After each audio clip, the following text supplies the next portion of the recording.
In this video, we will talk about the academic literacy study, and this is arguably the most important assessment tasks that a SACE student has to do in their Stage 2 EAL. This task alone is worth 30% of your overall EAL score in Stage 2. The first thing that we will look at is a document called the subject outline. The subject outline is publicly available on the SACE website.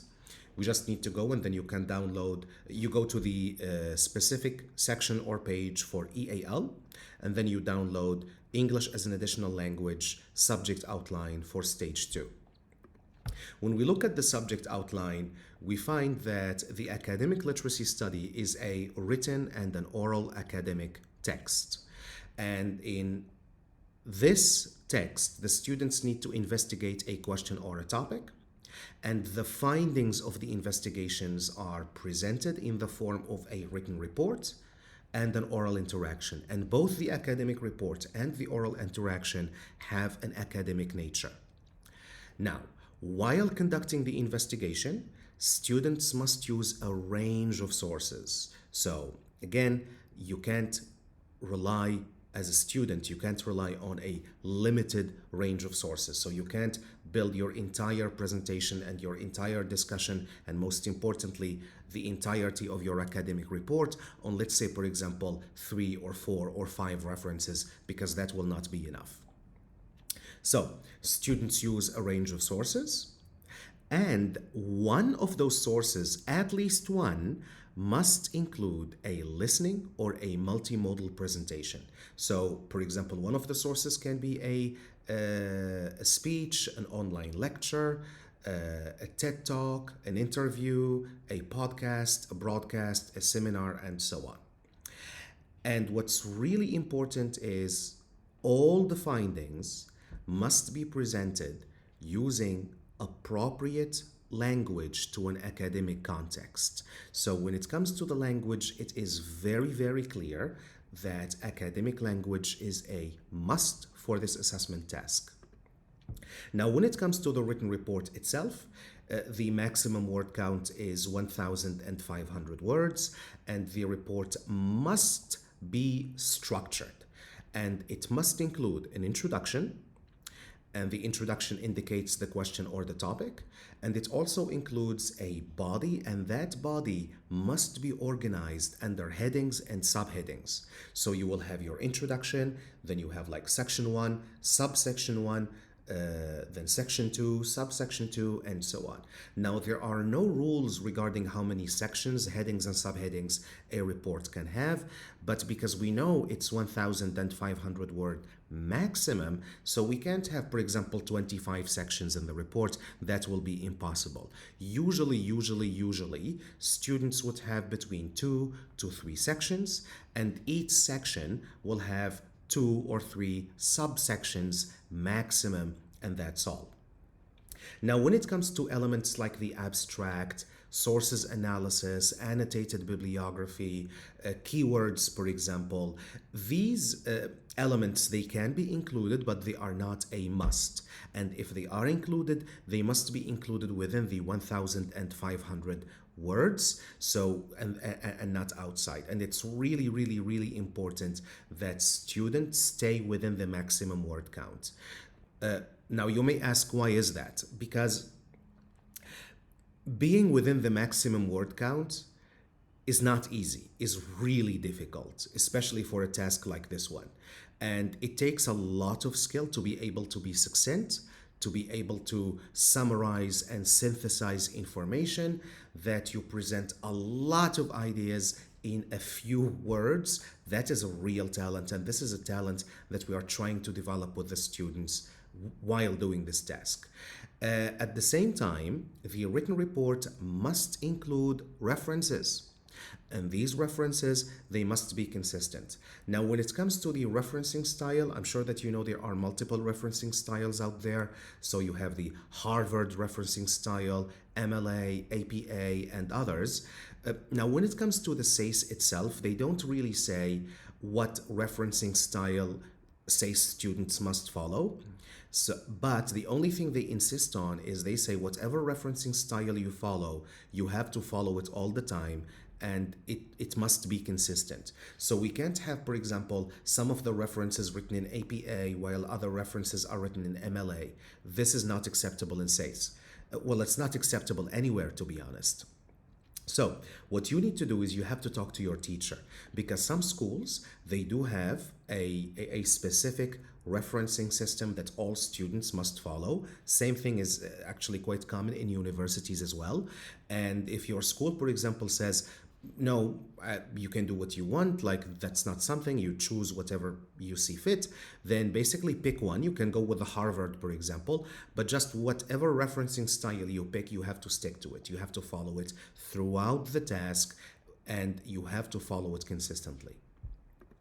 Now, when it comes to the oral interaction, you will find some information on it on the subject outline, but I will only focus on the key elements of the oral interaction. And the first key element is that it is an individual interaction. So, this interaction has a presentation component and a discussion component, but it's individual. So we can't have students submit in groups.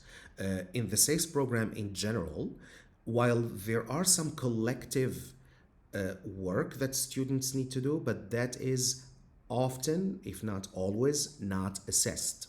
What is assessed is students' individual work. So the oral interaction is individually presented, and it's an interaction with group members, and that interaction is connected to the literacy study that the student has written. So it must be on the same topic as the literacy study. Now, it doesn't need to cover the exact same points. We can talk on this a little bit later on, but it has to be on the same topic. So, for example, you cannot do your literacy study on, let's say, global warming, but then your oral interaction is on, let's say, ethnic cultures or disappearing languages. That is not acceptable. So both of them, because they are like two faces of the same coin, the oral interaction and the written reports. So when it comes to the oral interaction, students briefly present the findings of their study or an aspect of their study. And the key word here is briefly. So the presentation part shouldn't really be very long. The entire interaction should be within 10 minutes. But the presentation shouldn't take 8 or 9 minutes. That will be a huge weakness in, that will be a very weak oral interaction. So the presentation has to be very, very, very brief. How brief? It depends on topic to topic, student to student, and so on. But just make sure that your presentation doesn't last more than 3 to 4 minutes. If you're eyeing a really high grade, something like an A or an A plus, then again, the main key to a successful oral interaction is the discussion more than the presentation itself. And in the presentation itself, again, if you want to present all the findings of your study, that's fine, but you can also focus on specific findings, like 1 or 2 findings, and build your entire presentation on them, and focus later on your discussion on those findings specifically. That is also fine. And the most important element of the oral interaction is the interaction. So students, they need to answer questions posed by other group members. They have to lead group discussion or contribute collaboratively to the group. Now, you don't need to do all 3 things at the same time. And I can tell you that probably 90% of students, they only answer questions posed by other group members. But there are some students who come up with creative ways to lead a group discussion or to contribute collaboratively to the group. There are students who, for example, do the oral interaction in the form of a podcast or of a series of interviews, or, for example, in the series of an expose followed by a discussion. So again, this is not, so the traditional format of a presentation with a slideshow followed by a Q&A is one way to do the task, but there are other creative ways that you can do your task with, as long as you briefly present the findings and you interact with the audience. So, the oral interaction focuses on the spontaneous use of language, and spontaneous is the key here. This is really what makes the difference between an A plus and let's say something like a B or a B plus, is being spontaneous. So, spontaneous use of language within a prepared structure, because this is not like an impromptu speech. You don't need like to improvise your way through the presentations. No, you can and you absolutely should prepare. You prepare both for the presentation and for the discussion as well. But at the same time, you really have to demonstrate your ability to engage in spontaneous use of language. If you show solid evidence of spontaneous use of language, you're almost guaranteed a very, very high score in this part of your academic literacy study. Now, the rules continue that students may use technology to aid the presentation, so you can have a slideshow or a PPT, but that's not really a must, because here the keyword is may. So if you have one or if you don't have one, that's completely fine. And to be honest, having a slideshow or not having a slideshow isn't as consequential when it comes to your grade as being spontaneous. So a student, for example, who is spontaneous, who uses language fluently, who engages and interacts with the audience, will definitely have a much higher grade than a student with a magnificent PPT, a wonderful slideshow, but does not interact with the audience and reads everything from a printed transcript. So again, don't make the mistake of assuming that having a slideshow or having an amazing slideshow is a must for this task, because simply it's not. So now we will move to another document. And this document is also publicly available on the SACE website, and it is called the 2024 English as an Additional Language Subject Assessment Advice. Now, to give you some context, this document is written by the moderators. Now, if you're a SACE student, you know who the moderators are. Now, these are experienced teachers who do moderation at the end of the assessment cycle. They will look at samples from every SACE school on the face of the planet, and then they will decide either to agree with the teacher's evaluation and confirm the grade that the teacher has given, or to disagree and either pull the grades up or pull them down based on the requirements of the subjects and all of that. Now, at the end of each moderation process, the moderators write a summary, and that summary is publicly available on the SACE website. And in it, the moderators basically tell us, hey, the students who performed really, really well in this task, this is what they did. And the students who didn't perform well, this is what they did. And we use this information as feedback for us as teachers, and we also encourage students to go to the SACE website, download this document, and read through it when you prepare for your assessment tasks. And this is not only for EAL, they have one for mathematical methods, for specialist mathematics, for physics, chemistry, economics, business innovation. Each subject has its own subject assessment advice, and in it you will find great advice that will help you a lot in achieving higher grades. Now, when it comes to the academic literacy study, the moderators say that the more successful written report responses they commonly had. So they commonly addressed a clear, focused question or topic. They demonstrated depth of understanding and substantial learning. And I really want you to focus on substantial learning. We will come back to it in a second. Also, the students who achieved the higher results in this task, they presented their findings systemically.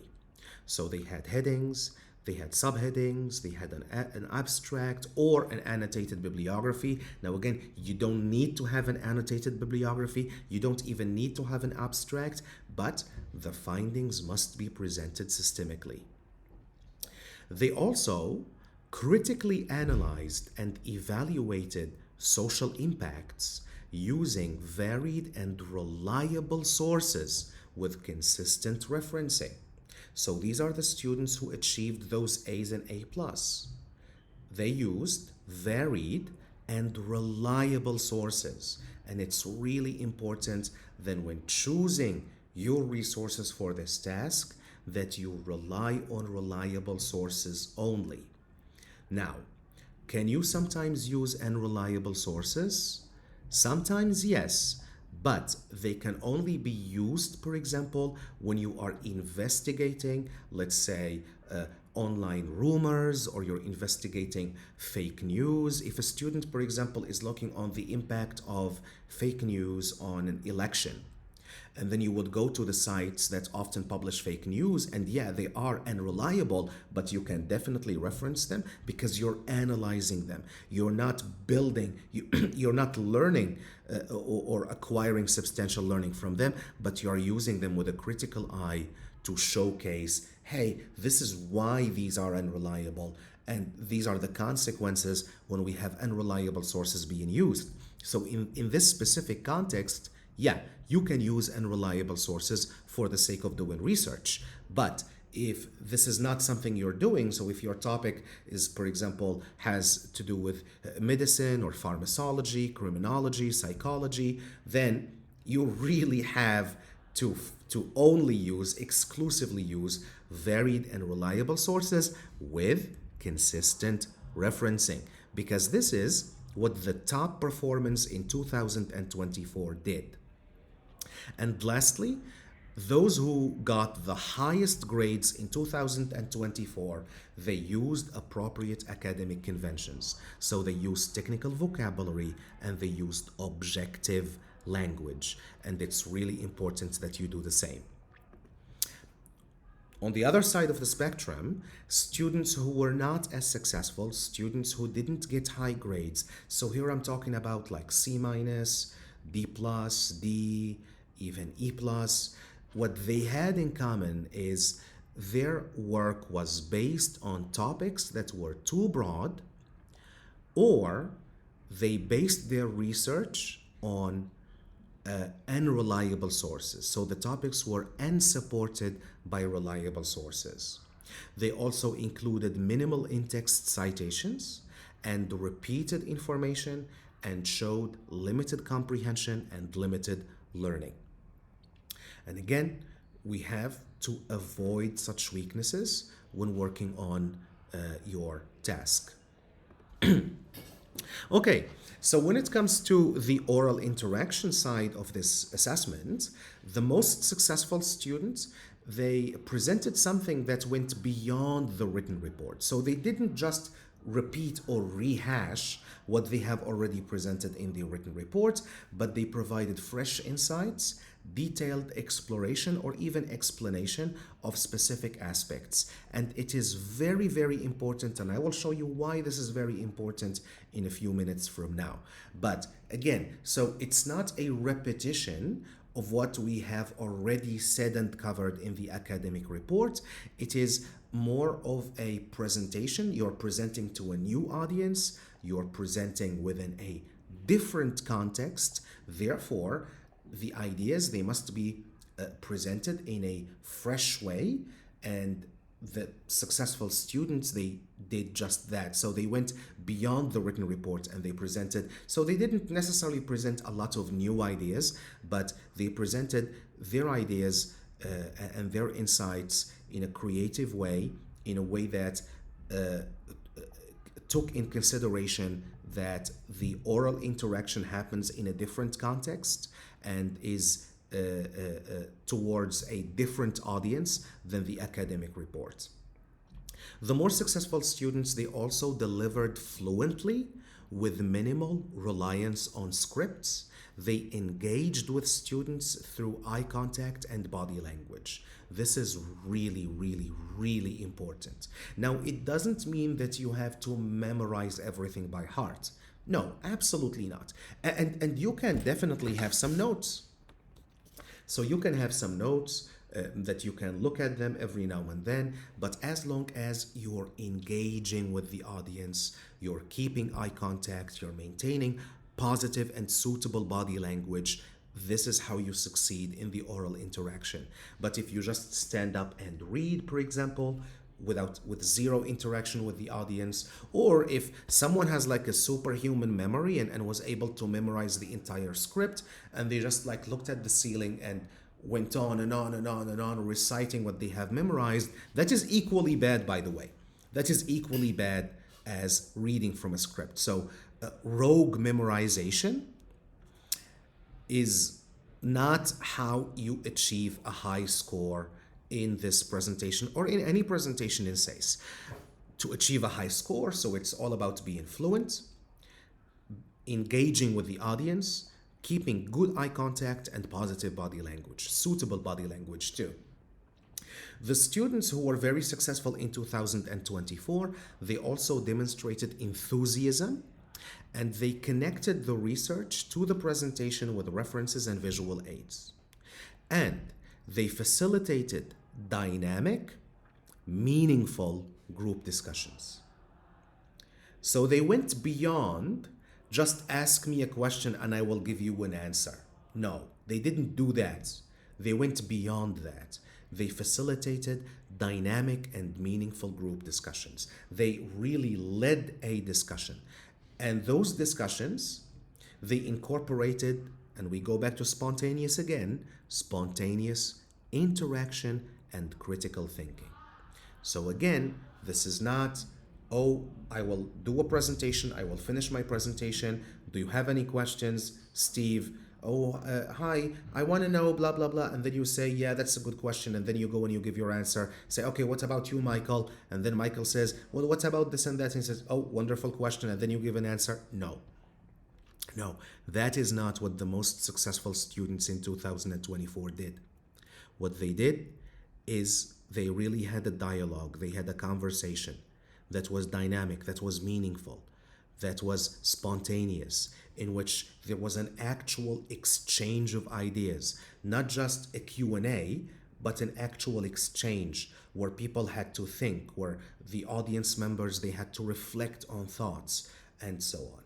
Now, I'm not sure if you've noticed this, but when we looked at the subject outline, there is really nothing that says that the group members must be your classmates. There is nothing on the SACE subject outline that says that you must do this presentation with your classmates. Absolutely not. And you can actually do this presentation with anyone, as long as they agree to it, of course, and as long as they speak English. But you can do the presentation with anyone. It can be family members, it can be friends, it can be classmates from other classes. You just need to make sure that your school and your teacher agree. And if they do, well done. Go ahead and go for it. Because again, there is nothing that says that it must be done with your classmates. Now, oftentimes, and with my students, we oftentimes end up doing it with our classmates, because if you think about it as a student, your classmates are the people that you know the most. And most of the time, your best friends are also your classmates. Hence why, naturally, most students, the vast majority of students, when they do the oral interaction, they do it with their classmates. But if a student, for example, wants to do the oral interaction with, let's say, his cousins or her cousins, and they are all in university, that's fine. That's completely fine. Just make sure that you talk to your teacher, talk to your school, and if they give you the green light, good luck and well done. Now, when it comes to the students who were not as successful in the oral interaction, this is what they had in common. They over-relied on pre-prepared questions and scripted answers. So these are the students who, for example, would work with a team and will say, oh, Michael, you ask me this question, and here it is. And Stephen, ask me this question, here it is. Bobby, this is your question. And then when they begin the interaction, they will say, does anyone have any questions? Stephen, and Stephen will give you the question, and then you say, oh, that's a very good question. And then you put up your transcript and start reading the answer from this transcript. This is again when we say pre-prepared questions and scripted answers and lacking spontaneity, not spontaneous. Does it mean that you shouldn't pre-prepare questions? No, you definitely can. You can prepare the discussion, you can rehearse the discussion, you can do the discussion 5 times, even 10 times. You can record the discussion multiple times. That's completely fine. If your teacher agreed to it, that's fine. It just that when the discussion is taking place, it must not be a fake discussion. It has to be a real discussion if you want to have a high grade such as A or A+. Now, the second thing that the less successful responses commonly had in 2024 is the students, they simply reiterated the written report without adapting to the interactive format. So again, these are students who basically what they said in the oral interaction is identical, is verbatim to what they have written in the academic report. And this is a mistake, and I will show you why in the next slide. And obviously they had poor pronunciation or lack of audience engagement. Now, when it comes to poor pronunciation, there is one thing that you should keep in mind, that in the SACE program, no one is expecting you to sound British or sound Australian or sound American. And you have to make a distinction that there is pronunciation and then there is an accent. EAL is English as an additional language. So by definition, everyone who studies EAL is someone who speaks another language, who has a different mother tongue. So they do have an accent. That accent can be Asian, can be Chinese, can be Korean, can be Japanese, can be Indian, can be let's say, for example, like my case, North African accent. So, and that's completely fine. As long as the pronunciation is correct, you're good, you're fine. And the difference between correct pronunciation and wrong pronunciation is the ability of the audience to understand what you say. If your audience understands what you say, your pronunciation is good. In this task, most students fail pronunciation because they fail to study how to pronounce the technical vocabulary they use, especially the students who choose topics in relation to medicine, physics, science, engineering, and often chemistry. And oftentimes these topics, they have a lot of technical words, and these technical words can be quite difficult to pronounce sometimes. So it's really, really important that you practice correctly pronouncing the vocabulary that you use in your presentation and also while interacting with your teammates. So here, the students who were not successful in 2024, they had poor pronunciation and they also lacked audience engagement. And they focused on the research process rather than the findings. It's really, really important that when doing the presentation, you're talking about, listen, I had this question and this is what I found, because the findings are really what's the most interesting thing to talk about. Now, why we mention adapting? Because when we go to the performance standards, specifically AP1, Application 1, we see that the students who, or basically students need to use a wide range of appropriate language features to produce texts for different purposes, audiences, and contexts. The written report has a specific context and has a specific audience, and it is a distinct type of text than the oral interaction, which has a different context, a different audience, and it's designed and it's created completely differently to the written report, which is why it is very, very important that in the way you present, in the way you discuss, in also what kind of ideas you show, that distinction has to be felt by the examiners and by the moderators too. And this is why students who simply repeat or rehash what they have presented in the academic report without making any changes to it, and they just say it in the formal presentation, oftentimes fail to achieve a high grade in the oral interaction. All right, so now to give you a general overview of the academic literacy study. So yeah, there is a report that needs to be written, there is a presentation, there is a discussion part, but the mistake that most students make is they focus too much on the 1,500 words and they neglect what is really, really important for this task, which is the research and learning. Now, this is not an easy task, and it's a difficult task. It's not difficult because you have to write 1,500 words. No. 1,000, the writing part of the assessment, this task, is the easiest one. The presentation part is the easiest part. The most difficult, the most challenging, and the most important part of this task is doing research and learning about your topic.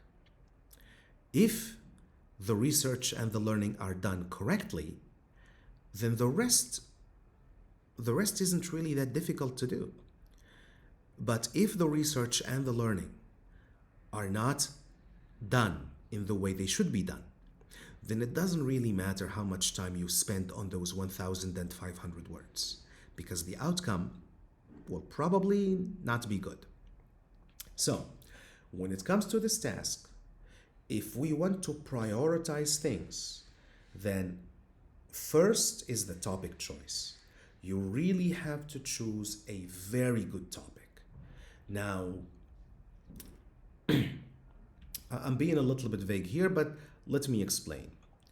A good topic isn't a topic that is very complicated or very challenging. No. A good topic is a topic that is specific. It is specific to a specific context. And it is also a topic that you are interested in, that you as a student, you really want to know. You really want to do research on this topic, that you have a bunch of burning questions that you need to be answered. This is what makes the difference between a good topic and a weak topic. Because if you, as a student, if you are genuinely interested in knowing this topic, in learning about it, then when you do research and when you do the learning part of this task, you will not be bored. And you have to keep in mind that we're not talking about 30 minutes or 1 or 2 hours of research. We are talking about days and days, if not weeks and weeks of research. And if you choose a topic that you are not interested in, if you choose a topic that you have no attraction to, then you will definitely feel bored when doing the research. And if you feel bored, you won't be paying attention, you will be sleeping, and you will not have the motivation to dig deeper. And it's really important in this task that you dig deep, really, really deep, and you go through and you search in-depth research on the topic. So topic choice is crucial. Don't make the mistake of choosing a topic that sounds attractive, or a topic to impress the teacher or impress the moderators. So you will do your topic, let's say, on quantum physics, or let's say something like the Higgs boson. You will not be impressing anyone. You should choose a topic that you are personally interested in. That is key to succeeding in this task. The second key to succeed in the task is to spend 10 times more on research than you do on the act of writing. I'm not exaggerating here. Really, 10 times more on research than the act of writing. If it takes you 3 hours to write 1,500 words, you must spend 30 hours at least doing research and learning. Because only when the research is thorough and when the learning is solid that you can be able to achieve a high grade in this task. And I see a lot of students make this mistake as they jump directly to writing and they begin writing the introduction, and they've only read like 1 or 2 articles or partially read 1 or 2 articles, and that's a huge mistake. So spend 10 times more on research than you do on writing the 1,500 words report. And when it comes to the presentation and discussion, the oral interaction, keep in mind that the presentation isn't worth much in this assessment. Everything is on the discussion. So if you spend, let's say, 5 hours or 10 hours or a whole weekend memorizing a transcript and making like a really great slideshow, but you fail to rehearse and practice the discussion, your grade will not be good. The grade cannot be good because the presentation, it is important, but it doesn't even come close to how important the discussion is. So, to sum up, topic choice, research and learning, summarize, synthesize, analyze, compare and contrast. Really important. When you do your research, when you write your 1,500 words, we don't just go, okay, I found this, then I found this, then I found this. You're not listing all the ideas that you found through your research. Some ideas, they need to be summarized. Of course, paraphrasing is a given because if you don't paraphrase, that's plagiarism, so we don't need to talk about this one. That is a given. But some ideas need to be summarized. Some groups of ideas, sometimes from different authors or different sources, need to be synthesized. And then they have to be analyzed. They need to be compared and contrasted. This is how you get a high score. You must also master your topic and master its language. By language, I mean vocabulary. You really have to learn the technical vocabulary that is used in the topic, the technical jargon. And you have to prepare your discussion well. Bad habits that unfortunately some students make, and they should absolutely not make, is spending too much time on making the slideshow or the PPT. Again, this is like an investment with no return. It doesn't really mean anything to spend a whole day making a beautiful PPT with animations and colors and things flying up and down, because again, if the presentation isn't good and if the discussion is not good, it doesn't matter how beautiful the slideshow is. Second thing, students focusing on the presentation more than the discussion, and this is something we mentioned earlier.